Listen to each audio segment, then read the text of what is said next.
হরে কৃষ্ণ প্রভু। একটা কথা বলি, গতকালের গোপন সূত্রে খবর পেয়েছি আপনারা এখন ঈদের ঠিক একদিন পর থেকে সবাই খুব অ্যালার্ট থাকবেন, খুব সাবধান থাকবেন। ডক্টর মোহাম্মদ ইউনূসের 4 দিনের চীন সফরকে কেন্দ্র করে আওয়ামী লীগের মাথা নষ্ট হয়ে গিয়েছে। মাথা নষ্ট হওয়ার মতোই একটি কাণ্ড ঘটিয়েছেন ডক্টর মোহাম্মদ ইউনূস। নিজ দেশের সংখ্যালঘুদের নিরাপত্তা নিশ্চিত করতে না পারলেও 5 আগস্টের পর থেকে বাংলাদেশ নিয়ে উদ্বিগ্ন ভারত। বিশ্বের কাছে অসাম্প্রদায়িক বাংলাদেশকে সাম্প্রদায়িকভাবে তুলে ধরতে একের পর এক বানোয়াট অভিযোগের আশ্রয় নিয়েছে এই দেশ। তবে শেষ পর্যন্ত এই ষড়যন্ত্রে নিজেরাই ফেসে গেছে।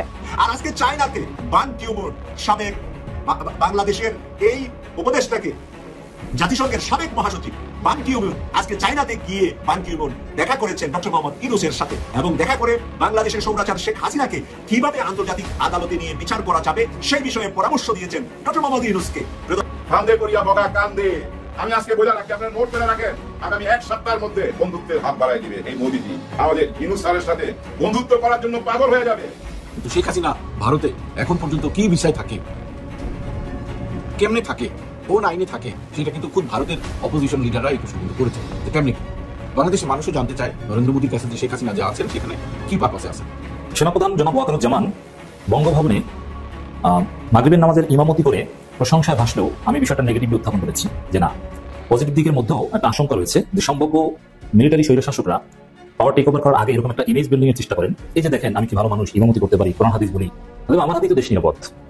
দেখেন, এর ভালো দিকও আছে, কিন্তু এরকম একটা আশঙ্কার দিক কিন্তু আমি বলেছি। আসসালামু আলাইকুম দর্শক, নতুন একটা নিউজে আপনাকে স্বাগতম। প্রিয় দর্শক, পুলিশের সহায়তায় হিন্দুদের মন্দির দখলের পরিকল্পনা ইসকনের, গোপন কল রেকর্ড ফাঁস। এদিকে ডক্টর ইউনূসের চীন সফরে মাথা খারাপ ভারতের, হতাশ মোদি হাসিনা। বাংলাদেশের জন্য খোঁড়া গর্তে নিজেরাই পড়ল ভারত, এবার মোদির গদি নিয়ে চূড়ান্ত টানাটানি। অপরদিকে ডক্টর ইউনূসকে ডোনাল্ড ট্রাম্পের চিঠি দিয়ে গুরুত্বপূর্ণ বার্তা দেওয়া এবং হাসিনাকে দেশে ফেরত এনে ফাঁসি দিতে চীন ও আমেরিকার পাশে দাঁড়ানোর ঘটনা ও প্রেক্ষাপট নিয়ে করা আমাদের আজকের ভিডিওটি অত্যন্ত গুরুত্বপূর্ণ। ভিডিওটি শুরু থেকে শেষ পর্যন্ত ধৈর্য সহকারে দেখে একটি লাইক দিয়ে সবাইকে শেয়ার করে দিন। আমাদের চ্যানেলে নতুন হলে চ্যানেলটি সাবস্ক্রাইব করে পাশে থাকা বেল আইকনে ক্লিক করে রাখুন।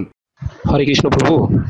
একটা কথা বলি, গতকালের গোপন সূত্রে খবর পেয়েছি আপনারা এখন ঈদের ঠিক একদিন পর থেকে সবাই খুব অ্যালার্ট থাকবেন, খুব সাবধান থাকবেন। অনেক পুলিশ এবং সিলেট মন্দিরের ভক্ত, রংপুর মন্দিরের ভক্ত আর কুমিল্লা মন্দিরের ভক্ত সবাই চারুচন্দ্র প্রভু, বিমলা প্রসাদ, জ্যোতিশ্বর সহ যাবে আপনাদের প্রবর্তক দখল করতে। আর স্বতন্ত্র প্রভুকে প্রথম আপোষে বের করে দেবে, তারপর না পারলে মেরে বের করে দেবে। তারা আরেকজনের নাম কি যেন আছে, স্বতন্ত্র প্লাস আরেকজন, এই দুইজন। এবং পুরো আপনাদেরকে রাখবে, সবাইকে রাখবে, কিন্তু সবাইকে কোনো দায়িত্ব কর্তব্য দেবে না এবং ওরা দায়িত্ব কর্তব্য দখল করে নেবে। পুলিশও অনেক যাবে সাথে, কিছু উপরে থাকবে পুলিশ আর কিছু পুলিশ নিচে থাকবে। নিজ দেশের সংখ্যালঘুদের নিরাপত্তা নিশ্চিত করতে না পারলেও 5 আগস্টের পর থেকে বাংলাদেশ নিয়ে উদ্বিগ্ন ভারত। বিশ্বের কাছে অসাম্প্রদায়িক বাংলাদেশকে সাম্প্রদায়িকভাবে তুলে ধরতে একের পর এক বানোয়াট অভিযোগের আশ্রয় নিয়েছে এই দেশ। তবে শেষ পর্যন্ত এই ষড়যন্ত্রে নিজেরাই ফেসে গেছে।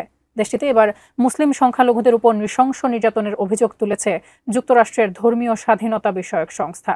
বিস্তারিত আরিফ হাসানের প্রতিবেদনে। ভারতের বৃহত্তম ধর্মীয় সংখ্যালঘু হওয়া সত্ত্বেও প্রায়শই হিন্দু জাতীয়তাবাদীদের দ্বারা সহিংস আক্রমণ ও হামলার শিকার হন মুসলমানরা। মুসলিমদের বাড়িঘর ভেঙে ফেলা, জোর করে জয় শ্রীরাম বলানো এবং মসজিদ ভেঙে ফেলার মতো ঘটনা অহরহ ঘটে দেশটিতে। রাস্তাঘাটে মুসলিম নারীদের উত্ত্যক্ত করার ঘটনাও যেন দেশটিতে স্বাভাবিক। সেই সাথে সামাজিক কিংবা রাষ্ট্রীয়ভাবেও ব্যাপক বৈষম্যের শিকার হন মুসলমানরা। দেশটির রাজনৈতিক নেতাদের বিরুদ্ধে অভিযোগ রয়েছে সরাসরি সাম্প্রদায়িক দাঙ্গার সাথে জড়িত থাকার। এমনকি দেশটির সরকার প্রধানের বক্তব্যেও মুসলমানদের প্রতি বিদ্বেষ চোখে পড়ে। देश की संपत्ति पर पहला अधिकार मुसलमानों का है। इसका मतलब ये संपत्ति इकट्ठी करके किसको बांटेंगे? जिनके ज्यादा बच्चे हैं उनको बांटेंगे, घुसपैठियों को बांटेंगे। क्या आपकी मेहनत की कमाई का पैसा घुसपैठियों को दिया जाएगा? आपको मंजूर है ये कांग्रेस का मैनिफेस्टो कह रहा है। অপরদিকে আসি বাংলাদেশের কথায়। 1,47,570 বর্গ কিলোমিটারের বাংলাদেশে 91% মুসলিমদের সাথে মিলেমিশে বাস করে 8% হিন্দু সহ অন্যান্য ধর্মাবলম্বীরা। এদেশের মুসলিমদের নামাজ আদায়ের সময় হিন্দুদের উৎসব বন্ধ থাকে। মুসলমানদের মিলাদ সহ অন্যান্য উৎসবে উপস্থিত থাকে হিন্দু হরির দোকানের মিষ্টি। আবার দেশের সংকটকালীন সময়ে হিন্দু মন্দির পাহারার দায়িত্ব নেয় মুসলিম সমাজের লোকেরাই। শুধু তাই নয়, বাংলাদেশের ফসলের মাঠ থেকে পার্লামেন্ট পর্যন্ত প্রতিটি সেক্টরে হিন্দু, মুসলমান, বৌদ্ধ, খ্রিস্টান সহ অন্যান্য ধর্মাবলম্বীরা কাঁধে কাঁধ মিলিয়ে কাজ করে। অথচ 5 আগস্ট পরবর্তী বাংলাদেশে সংখ্যালঘু নির্যাতনের কথিত অভিযোগ তুলে একের পর এক কূটনৈতিক চাপ প্রয়োগ করতে থাকে ভারত। শুধু তাই নয়, মিথ্যা অভিযোগের ভিত্তিতে দেশটির রাজনৈতিক নেতারা বাংলাদেশ বিরোধী বক্তব্য দিতে থাকেন। সেই সাথে ভারতীয় গণমাধ্যমগুলো চালায় ব্যাপক অপপ্রচার। এই 7 মাসে বাংলাদেশকে বিশ্ব দরবারে সাম্প্রদায়িক রাষ্ট্র হিসেবে তুলে ধরতে নানা প্রচেষ্টা চালিয়েছে দেশটি। তবে শেষ পর্যন্ত এই ষড়যন্ত্রে নিজেরাই ফেসে গেছে, যেন বাংলাদেশের জন্য ঘোড়া গর্তেই পড়ে গেছে ভারত। দেশটিতে সংখ্যালঘু মুসলমানরা দিন দিন অমানবিক আচরণের শিকার হচ্ছে বলে প্রতিবেদন প্রকাশ করেছে যুক্তরাষ্ট্রের ধর্মীয় স্বাধীনতা বিষয়ক সংস্থা commission on international religious freedom USCIRF। Reuters বলছে 2024 সালে দেশটিতে ধর্মীয় স্বাধীনতার পরিস্থিতি আরো খারাপ হয়েছে, কারণ ধর্মীয় সংখ্যালঘুদের উপর হামলা ও বৈষম্য বেড়েই চলেছে। সেই সঙ্গে ধর্মীয় স্বাধীনতা লঙ্ঘনের কারণে ভারতকে বিশেষ উদ্বেগের দেশ হিসেবে চিহ্নিত করার জন্য মার্কিন সরকারের প্রতি আহ্বান জানিয়েছে মার্কিন এই কমিশন। ডক্টর মোহাম্মদ ইউনূসের কাছে বিশাল চিঠি লিখেছেন আমেরিকার প্রেসিডেন্ট ডোনাল্ড ট্রাম্প। বাংলাদেশের স্বাধীনতা দিবস এবং বাংলাদেশের মানুষকে ঈদের অগ্রিম শুভেচ্ছা জানিয়েছেন এই চিঠিতে। এই চিঠিতে কি লিখেছেন সেটা নিয়ে আজকে আমার বিশ্লেষণ। প্রিয় দর্শক, ডক্টর মোহাম্মদ ইউনূসের কাছে ডোনাল্ড ট্রাম্প লিখেছেন, বাংলাদেশের সাথে যৌথভাবে কাজ করতে চান আমেরিকা। আমেরিকার মতন একজন বড় মাপের রাঘব বোয়াল যদি চিঠি লিখে বাংলাদেশের মতন একটি ছোট্ট ক্ষুদ্র দেশের রাষ্ট্রপ্রধানের কাছে এভাবে যে আমরা বন্ধু হয়ে আপনার পাশে থাকতে চাই এবং আপনার সাথে একসাথে কাজ করতে চাই, মিলেমিশে কাজ করতে চাই, মিলেমিশে কাজ করার কথা কে কার সাথে বলে? যে যার সমান, যে যার যোগ্য, অথবা শক্তি, অর্থ, সামর্থ্যের দিক থেকে যে যার সমান হয় তখন তাকে মানুষ কাছে টেনে নেয়। কিন্তু বাংলাদেশ সবসময় আমেরিকা থেকে বিভিন্নভাবে সহযোগিতা পেয়ে থাকে, অর্থনৈতিক সহযোগিতা, সামরিক সহযোগিতা। আমরা বাংলাদেশিরা আমেরিকাতে গিয়ে চাকরি করছি, গ্রিন কার্ড নিচ্ছি, ন্যাশনালিটি পাচ্ছি, বিভিন্ন ধরনের সুবিধাগুলা আমেরিকা বাংলাদেশকে দিয়ে যাচ্ছে। আর বাংলাদেশ থেকে আমেরিকা কি নিবে, নেওয়ার মতো আছি বা কি? প্রিয় দর্শক, এরই মাঝে ডোনাল্ড ট্রাম্পের মতন একজন মানুষ যে নাকি বিভিন্ন দেশকে বিভিন্নভাবে বিব্রত করে কথা বলছেন, আর সেই জায়গায় এত নমনীয়, এত ভদ্র, এত সহনশীল এবং এত অমায়িক আচরণ কেন বাংলাদেশের উপর করছেন? প্রিয় দর্শক, আপনারা ইতিমধ্যে দেখেছেন যে ভারতীয় নাগরিকদের হাত পা বেঁধে প্লেনে করে ভারত পাঠিয়ে দিয়েছে, কিন্তু এরই মাঝে একজন বাংলাদেশিকে উনি হাত পা বেঁধে বাংলাদেশে পাঠান নাই। এর মাঝে যদি কেউ বাংলাদেশি গুরুতর মানে ওই দেশে থাকার মতন আইনের কোনো ধরনের সুবিধা নাই, তাদেরকে উনি চিঠি দিয়েছেন। আর সেই চিঠি অনুপাতে হয়তো 2-4 জন বাংলাদেশে ফেরত এসেছেন, কিন্তু তার নিজ উদ্যোগে নিজ টিকিট কেটে নিচে এসেছেন, কাউকে ধরে এয়ারপোর্টে এনে প্লেনে তুলে বাংলাদেশে ডোনাল্ড ট্রাম্পের সরকার একজন মানুষকেও পাঠান নাই। কারণ ডোনাল্ড ট্রাম্প শপথ নেওয়ার আগেই বাংলাদেশের রাষ্ট্র ক্ষমতায় বাংলাদেশের সরকারে এসেছেন বিশ্ব বরেণ্য সম্মানিত ব্যক্তি ডক্টর মোহাম্মদ ইউনূস, যার অবদান আমেরিকাতে রয়েছে, যার অবদান ইউরোপে রয়েছে, যার বইগুলা পাঠ্যপুস্তক হয়েছে তাদের দেশের বিশ্ববিদ্যালয়। শুধু বিশ্ববিদ্যালয়ে পাঠ্যপুস্তক নয়, ডক্টর ইউনূসের সাবজেক্টের উপরে নতুন করে তারা সাবজেক্ট ফ্যাকাল্টি খুলেছে তাদের বিশ্ববিদ্যালয়গুলোতে, আর সেখানে নিয়োগ পেয়েছে বিশ্বের বিভিন্ন অর্থনীতিবিদ, অনেক শিক্ষক, আর সেখানে লেখাপড়া করছে আমেরিকা, ইউরোপের, অস্ট্রেলিয়া, নিউজিল্যান্ড, জাপান, এখন চায়নার ছেলেরা পড়াশোনা করবে ডক্টর মোহাম্মদ ইউনূসের লিকুনি সাবজেক্টের উপরে। প্রিয় দর্শক, সেই মানুষটাকে বিশ্ব দরবারে এখন সম্মানিত করছে এক এক করে। জাতিসংঘের মহাসচিব বাংলাদেশে এসে 4 দিন থেকে সম্মানিত করে গিয়েছেন। আর আজকে চায়নাতে বান কি মুন, সাবেক বাংলাদেশের এই উপদেষ্টাকে, জাতিসংঘের সাবেক মহাসচিব বান কি মুন আজকে চায়নাতে গিয়ে বান কি মুন দেখা করেছেন ডক্টর মোহাম্মদ ইউনূসের সাথে, এবং দেখা করে বাংলাদেশের স্বৈরাচার শেখ হাসিনাকে কিভাবে আন্তর্জাতিক আদালতে নিয়ে বিচার করা যাবে সেই বিষয়ে পরামর্শ দিয়েছেন ডক্টর মোহাম্মদ ইউনূসকে। প্রিয় দর্শক, খেলাটা কেমন জমেছে আর কেমন মেতে উঠেছে, আর ভারত থেকে নরেন্দ্র মোদী আর শেখ হাসিনা কিভাবে বিশ্ব থেকে কোণঠাসা হচ্ছে। গতকাল আমরা রিপোর্টটা পেলাম, আমেরিকার একটি সংস্থা দাবি করছে নরেন্দ্র মোদী এবং তার দল বিজেপি, ভারতীয় জনতা পার্টি, ভারতের মানুষের যে সংখ্যালঘু যারা মুসলিম এবং অন্য ধর্মের যারা সংখ্যালঘু, সংখ্যায় যারা কম, তাদের উপরে কি নির্যাতন করছে।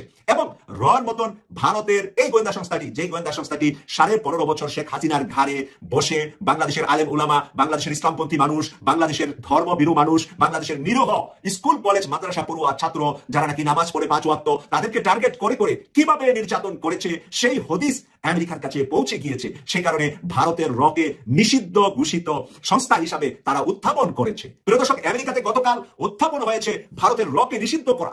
বাংলাদেশের র্যাবকে এভাবে নিষিদ্ধের কথা কিন্তু এখনো জাতিসংঘ বা আমেরিকা থেকে বলছে না, কিন্তু ভারতের রর উপরে রিপোর্ট চলে আসছে নিষিদ্ধের জন্য। প্রিয় দর্শক, এই নিষিদ্ধের বিষয়টা যদি বাস্তবায়ন হয়, ভারতের এই রকে যদি নিষিদ্ধ করে দেয়, তাহলে ভবিষ্যতে এই নিষিদ্ধ রকে নিয়ে ভারত কিভাবে আগাবে, তার গোয়েন্দা সংস্থা ভেঙে চুরমার হয়ে যাবে, তার গোয়েন্দাগিরি পৃথিবীর কোথাও এলাও থাকবে না। এবং নিষিদ্ধ হওয়ার পরে যদি তার সংস্থার লোক কোথাও কোনো কার্যক্রমে পাওয়া যায়, তাহলে সেটা কোন আইনে নিষিদ্ধ সংগঠন, নিষিদ্ধ দল, নিষিদ্ধ গোষ্ঠী, নিষিদ্ধ হলে কি হয়, এটা বিশ্লেষণ আইনের বিষয়টা আপনাদের ভালো করে জানা আছে। প্রিয় দর্শক, সেই বিষয়ে যাচ্ছি হলো আজকে বাংলাদেশের মানুষকে ঈদের শুভেচ্ছা অগ্রিম জানিয়েছে আমেরিকার প্রেসিডেন্ট ডোনাল্ড ট্রাম্প। প্রিয় দর্শক, এর আগে ডোনাল্ড ট্রাম্পের আগে আর কেউ এত তাড়াতাড়ি ঈদের শুভেচ্ছা বাংলাদেশকে আর কোন রাষ্ট্রপ্রধান জানিয়েছে বলে আমার জানা নাই। তাহলে সবার আগে আমেরিকার প্রেসিডেন্ট ডোনাল্ড ট্রাম্প কেন এত ইন্টারেস্টেড বাংলাদেশের উপরে? কারণ আমি কয়েকদিন আগে আপনাদেরকে বলেছিলাম যে বাংলাদেশের জাতিসংঘের মহাসচিব এসেছেন, বাংলাদেশে 4 দিন ছিলেন, উনি রোহিঙ্গাদের সাথে রোজা রেখে ইফতার করেছেন, বাংলাদেশের মানুষকে ভালোবেসে সাদা পাঞ্জাবি পরে সেখানে উপস্থিত হয়েছেন, মুনাজাতে অংশগ্রহণ করেছেন। এই কাজগুলা করার ভিতরে তাদের ভিতরে চেয়ে নমনীয়তা এবং ভালোবাসা বাংলাদেশের মানুষের উপর। আর এই রোহিঙ্গাদেরকে নিয়ে আরাকান মুসলিম রাষ্ট্র গঠন এবং ওদিকে মণিপুর নিয়ে ভারতের ভিতরে খ্রিস্টান রাষ্ট্র গঠন এবং বাংলাদেশের দক্ষিণ অঞ্চল আমাদের বঙ্গোপসাগর, সেই বঙ্গোপসাগরের মাঝখান থেকে বঙ্গোপসাগর থেকে হবে পোর্ট।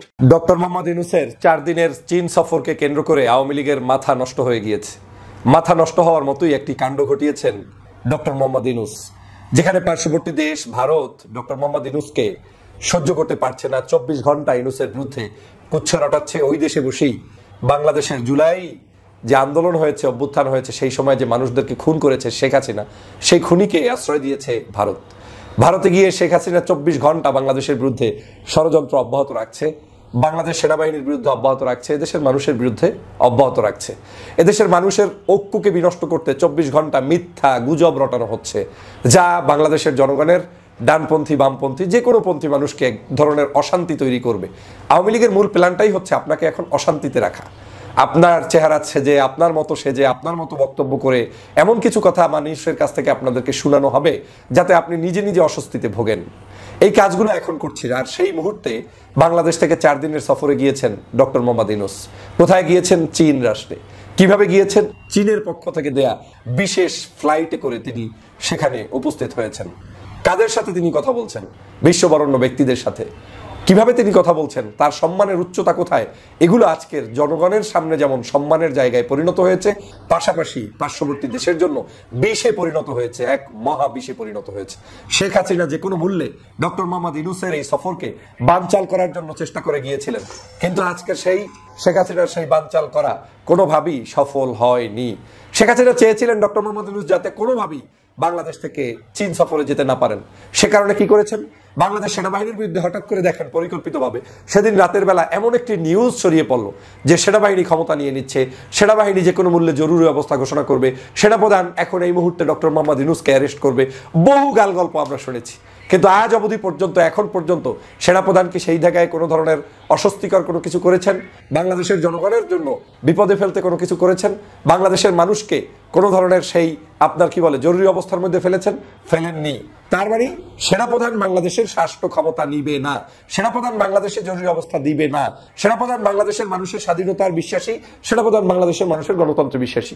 একটা দেশ কতটুকু শান্ত থাকলে ওই দেশের রাষ্ট্রপ্রধান বিভিন্ন দেশে সফর করতে পারেন? বাংলাদেশের শান্তিতে আছে বিদায়, নিরাপদে আছে বিদায়, সেটা নিশ্চিত হয়েই ডক্টর মোহাম্মদ ইউনূস আজকের চীন সফর করছেন। অতএব যারা নির্লজ্জ বেহায়ার মতো বাংলাদেশকে অশান্ত করার জন্য চেষ্টা করেছেন, তারা লাভটা কি পেয়েছেন? বাংলাদেশে যদি আজকে ডক্টর মোহাম্মদ ইউনূস জানতেন তিনি এই দেশ থেকে সফরে গেলে ষড়যন্ত্র বাস্তবায়ন হবে, তাহলে তিনি এখান থেকে এই মুহূর্তে এমার্জেন্সি সফরে যেতেন না। এটাই বাস্তবতা। কিন্তু তিনি গিয়ে প্রমাণ করেছেন যে বাংলাদেশ ডক্টর মোহাম্মদ ইউনূস ছাড়া 24 ঘন্টা চলতে পারে। ইউনূস এখন বাংলাদেশের প্রতিনিধি হয়ে দেশ বিদেশে ঘুরতে পারেন। তার মানে আমার দেশের আইন শৃঙ্খলা এখন সুস্থ, আমার দেশের নাগরিক এখন শান্ত, আমার দেশে ঈদ উদযাপন হচ্ছে, শান্তিতে মানুষ বসবাস করছে। আজকের এই চীন সফরকে কেন্দ্র করে পার্শ্ববর্তী দেশের এখন মাথা নষ্ট হয়ে গিয়েছে। তারা ভেবেছিল আমাদেরকে মনে হয় বিশ্বের কোনো জায়গায় ভালো কোনো স্থান দিবে না। গতকালকের অবাক হয়েছি, চীনের পক্ষ থেকে বলা হয়েছে বাংলাদেশ এবং চীন ঐক্যবদ্ধভাবে এই ডক্টর মোহাম্মদ ইউনূসের সাথে আছে। ইউনূসকে সমর্থন জানিয়ে চীন সব ধরনের সহযোগিতা অব্যাহত রাখবে। পাকিস্তান বাংলাদেশের সাথে সহযোগিতা অব্যাহত রাখবে। এগুলো শুনলে ওদের কষ্ট লাগে, কারণ পাকিস্তানকে তো চোখে দেখতে পারে না, চায়নাকেও ভালো চোখে দেখে না। তারা কেন বাংলাদেশকে শান্তিতে রাখবে? তারা কেন বাংলাদেশের পক্ষে থাকবে? আজকের মালয়েশিয়ার আনোয়ার ইব্রাহিম সাহেব বলছেন বাংলাদেশের পাশে আমরা আছি, আমরা থাকবো। তো এক বাক্যে ডক্টর মোহাম্মদ ইউনূসের কারিশমেটিক লিডারশিপের কারণে আজকের বাংলাদেশের জায়গার অবস্থানটা বিশ্বের কাছে এমন অবস্থায় পৌঁছেছে, মহা উচ্চতায় পৌঁছে গিয়েছে আমাদের এই দেশ। অতএব বাংলাদেশের আজকের এই অবস্থার জন্য আমরা মনে করি ডক্টর মোহাম্মদ ইউনূস অত্যন্ত গুরুত্বপূর্ণ একজন ব্যক্তি, যার কারণেই এই অবস্থানগুলো তৈরি হচ্ছে। চায়না থেকে আসার পরে আমাদের ব্যবসা বাণিজ্য যে উচ্চতায় পৌঁছবে সেটা দেখলে ওদের মাথা এমনিই নষ্ট হয়ে যাবে, হয়ে গিয়েছে। ওরা চেয়েছিল বাংলাদেশের নৈরাজ্য সৃষ্টি করতে, ওরা চেয়েছিল বাংলাদেশে যে কোনো মূল্যে আপনার সংঘাত তৈরি করতে, ওরা চেয়েছিল বাংলাদেশে আমাদের মধ্যে, সেনাবাহিনীর মধ্যে, দেশপ্রেমিক নাগরিকদের মধ্যে সংঘাত তৈরি করে গৃহযুদ্ধ বাজাতে, কিন্তু ওরা পারেনি, ওরা ব্যর্থ হয়েছে। আর ব্যর্থ হওয়ার কারণেই তারা বিভিন্ন ভালো জিনিসগুলোকে নিয়েও ট্রোল করছে। যেমন সেনাপ্রধান নামাজের কেন ইমামতি করলেন? আরে সেনাপ্রধান নামাজের ইমামতি করছে, তোর কি সমস্যা? আজকের কিছু উচ্ছিষ্টভোগী দালাল এবং পার্শ্ববর্তী দেশের হাই পেমেন্টওয়ালা কিছু এজেন্ট আছে যারা আপনাদেরকে ভুগিযুগি বুঝিয়ে বাংলাদেশকে অশান্ত করতে চায়। এত পাগল মনে করবেন না। দেশটা শান্তিতে আছে, দেশটা ভালো আছে, দেশটা ভালো পথে যাচ্ছে। পজিটিভ চিন্তা করুন। 24 ঘন্টা যদি আপনাকে নেগেটিভ চিন্তার মধ্যে রাখা হয়, আপনি তো মানসিক রোগীতে পরিণত হবেন। আজকের বাংলাদেশের মানুষগুলো শান্তিময় অবস্থান বিরাজ করছে। প্রিয় সহযোদ্ধা ভাইরা, অতএব এই চীন সফর থেকে ডক্টর মোহাম্মদ ইউনূস 4 দিনের সফর শেষ করে হয়তো আজকে আমি যখন কথা বলছি এই মুহূর্তে হয়তো তার 2 দিনের সফর শেষও হয়ে গিয়েছে, হয়তো ঈদের আগেই তিনি বাংলাদেশে প্রত্যাবর্তন করবেন। তো ডক্টর মোহাম্মদ ইউনূস যখন ফিরে আসবেন তখন বাংলাদেশকে নতুন উচ্চতায় নিয়ে গিয়ে বাংলাদেশকে আরো উচ্চতায় নিয়ে যাবে। এই প্রথম আমরা দেখলাম যে এই শেখ হাসিনা বাংলাদেশের এক একটা বহর নিয়ে যাইতো, বহরগুলোর মধ্যে বিলাসিতার অভাব নাই। 100, 150, 200 লোক নিয়ে এক একটা সফরে যাইত ডক্টর মোহাম্মদ ইউনূস। ছোট্ট টিম নিয়ে যাচ্ছে, টিমের অনেক মেম্বার আছে যার জুতার পায়ের তলা নাই, ঠিক মতো জামা নাই, কাঁধে একটা ব্যাগ। আমি একজন উপদেষ্টাকেই দেখলাম, সম্ভবত ফয়জুল কবির বা কোনো একজন উপদেষ্টা, আমি নামটা মনে করতে পারছি না। সেই উপদেষ্টাকে আমি দেখছি যে এভাবে হাঁটছে। প্রত্যেকে ট্রেনে এখন আমাদের উপদেষ্টারা লাইনের মতো করে দাঁড়িয়ে দাঁড়িয়ে অফিস করছে। এই যে মেট্রো রেলে, এটা বাংলাদেশ, এটা নতুনত্বের বাংলাদেশ। এই বাংলাদেশে এখন একজন রাষ্ট্রপতি সেনাপ্রধানের পিছনে দাঁড়িয়ে নামাজ পড়ছে। এই যে বৈষম্যহীন একটি বাংলাদেশ, এই যে সুন্দরতম একটি পিকচার, আজকের প্রেসিডেন্ট যেখানে নামাজ পড়ে সেনাপ্রধানের পিছনে, আজকে যখন বাংলাদেশের সকল দল মত শ্রেণী পেশার মানুষরা ঐক্যবদ্ধভাবে পথ চলছে, তখন এই দেশটাকে কারা অশান্ত সৃষ্টি করতে চায় সে ব্যাপারে আপনাকে, আমাকে, আমাদেরকে সজাগ দৃষ্টি রাখতে হবে।